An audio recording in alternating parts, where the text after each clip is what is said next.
Четврток, 23 мај, кратки вести во 12 часот.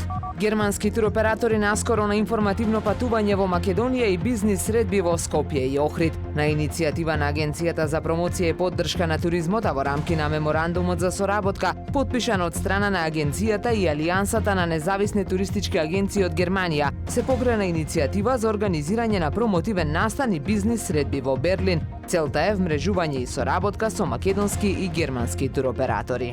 На вчерашното прегласување во Охрид на избирачкото место 1272, правото на глас го искористија 373 избирачи. Најмногу гласови освои коалицијата Твоја Македонија на ВМРО ДПМН е 303, пред коалицијата за европска иднина на СДСМ за која гласаа 27 лица. Европски фронт на ДУИ освои 12 и Движењето Знами Левица по 11 гласа. Коалицијата Вреди освои 1 глас. По прегласувањето има само една промена во пратеничките мандати. Коалицијата Вреди во 6-та изборна единица го доби 8-миот мандат, односно на ниво на држава сега има 14 пратеници. Власите од целиот свет денеска на Националниот ден на власите се навраќаат и се сеќаваат на своето славно минато, ги слават своите славни историски имиња. Важат за еден од најстарите народи на Балканот со свој јазик, култура и традиција. На овој датум власите биле признаени за посебен народ во Отоманското царство. Во Охрид, според последниот попис, живеат 314 власи. Влашката заедница, која дава свој придонес во општествениот и културен прогрес во Охрид и Македонија, е важен дел од македонското општество. Тие се составен дел од историјата и нераскинлив дел од сегашноста и иднината на градот и државата.